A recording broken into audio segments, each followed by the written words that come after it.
Hey, before we dive down into my $191,000 dividend stock portfolio so I can share with you my personal short-term goals, I want to take a look at the state of the markets and where they stand today, because here in more local news in the Great White North of Canada, they are now rolling back how many people you can have in gatherings, because obviously the biggest fear is starting to come into fruition, which is the second wind of this pandemic, in which the Premier of Ontario and Toronto here, we got Doug Ford saying that you are no longer allowed to have more than 25 people outdoors and 10 indoors without being subjected to a $10,000 fine. Now, taking a look at the broader markets with the S&P 500, which is still luckily holding up in the green year to date, up 3% with this healthy little bit of a pullback. And with the NASDAQ 100, guys, we are still up 24%. And hopefully you've been stacking some cash, because this is that opportunity for you cost average investors to start picking up some major discounts on your favorite stocks. Just taking a look at my current watch list on StockTwits, pretty much everything just continually finishes the day in the red, especially when we're talking about tech, right? Like Apple, Microsoft, Facebook, they usually always start the morning in the green, followed by an afternoon sell-off. But again, guys, I'm getting excited. I'm going to tell you what I'm doing with my portfolio. So in the clarity of my transparency, I'd appreciate it if you hit that like button. But nonetheless, let's just right into this.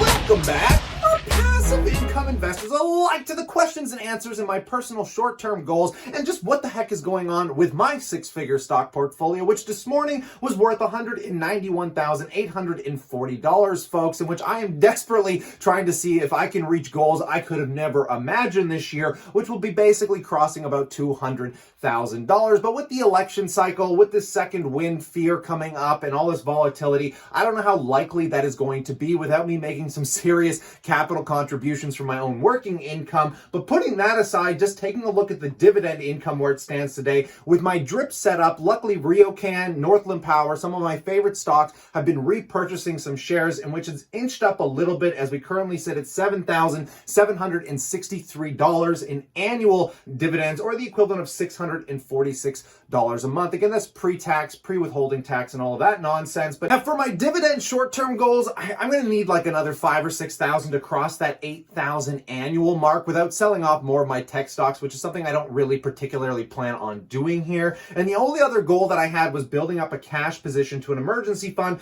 of about $10,000 for the rest of the year, in which I currently sit at $8,910. And what I might do is wait till I cross the $10,000 line and then start investing anything that I make over that, because I'm going to have to get a new vehicle. I have some issues with the car I currently have, and you know I'm frugal as hell. I'm not going to be buying a car for more than 6,000 or 7,000 used, so it's not going to put a huge dink in my emergency fund, because my car is probably going to last me the rest of the year. I've got a lot of other good contracts coming up, and I'm just going to cautiously stack cash and take a look at what's going on in the market. But many of you know I'm still going to be cost averaging in here, and at the end of every month, I'm still going to be throwing capital in and just getting into these individual accounts to show you guys what is going on, starting with my tax-free savings account, to skim through this, because I know I do this every week, just to show you guys what's going on with my personal portfolio. Taking a look at the Canadian side of my TFSA, guys, not much has changed. It's pretty much null at this point. You got RioCan, Northland Power, my favorite monthly paying stocks that aren't doing anything other than at least the reinvesting shares where it stands now. And somehow my Canadian Imperial Bank is outperforming my Bank of Nova Scotia, because I'm currently only down 9% on that, but down 23% on my Bank of Nova Scotia. So not sure what the discrepancies are there, but probably something related to those earnings. Maybe I missed something that I'm going to have to go through here, folks. But on the US side, things again, you know, people are a little skittish, because the only thing people are paying attention to is tech, even though I think Altria Group, British American Tobacco are playing these trends that I think are in extremely discount territory still, in which many of you know I did pick up a few more shares in that. I got them set up on drips, couldn't set British American Tobacco up on a drip because I think it's a British company, and my broker simply won't allow it here, folks. But in a big surprising news, at least GEO Group is finally coming back. I don't know why that is. Maybe it's something related to the current election cycle that's coming up. Maybe this is one of those Trump bets that's going on here, folks. And I don't know, are you betting on the election cycle? You can actually go on websites and make bets on who's going to win and who's not. I'm not going to have an opinion. I'm just a happy-go-lucky Canadian looking through the window of the South to see what the heck is going on with you guys down there. But nonetheless, just taking a look here, guys, we got Microsoft still performing pretty well, even though it's hovering back down to the low 200 range. This is your time to start picking these stocks up, because something tells tells me you're not going to get the major discounts we had in the past. I would still be heavily considering cost averaging in or starting to dip your toes in, especially if you were saving up a decent little emergency fund, because a lot of people were saying you got to stack cash, man, and this is your opportunity to start taking advantage of that. Now, taking a look at the managed account really quick here, folks. Again, the only things I have in here is Facebook, which is really started to pull back on the growth side of things, and we got MyMed as well. Some of the stocks, actually the only two stocks I'm really considering buying into the rest of this year, which isn't going to help my dividend goals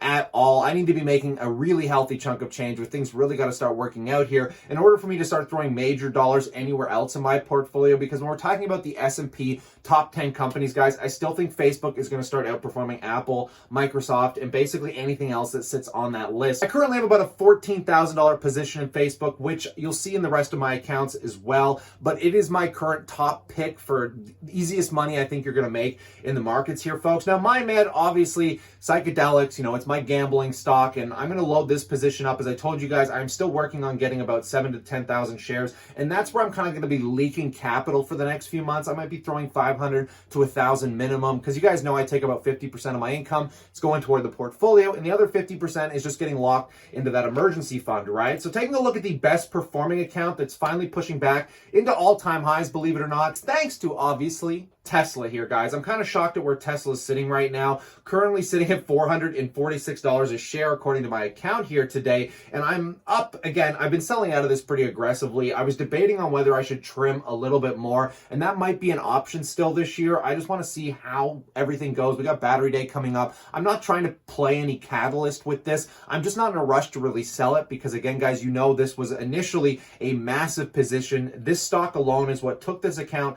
to about 40,000, in which I scaled it down to buy Johnson & Johnson, to buy Pepsi, and I wouldn't mind using a little more of it to maybe find one other super awesome long-term retirement stock, maybe like Procter & Gamble. I don't know. I'm kind of keeping my ears open, and I'm just going to keep watching it and see what it does. If we get another big moon shoot, who knows? Maybe I'll leverage it down and then try and find another long-term ride or die stock, because Tesla, I know a lot of people out there really bullish here, guys, but we're talking about a company that needs everything to go right for the next 5 to 10 years, and something tells me in between there's going to be some rocky moments that could be more buying opportunities. But I am simply one of those people that have been lucky enough to make my capital gains here in the last year, and I don't need to buy into it to play any more of this crazy speculative ride. I can either hold these shares for the foreseeable future, which some of them I will keep forever because I cannot let go of this brand. But in the same notion, being 28 years old, if Tesla completely funded this retirement account with 40 to 50,000 bucks, that, if you do the compound calculations, guys, over the next 30 years until I reach 60, when I should be touching this fund, I mean, it's basically going to set up my entire retirement. So for the time being, I'm just going to play this one cautiously, buy the safest stocks I could find in the market,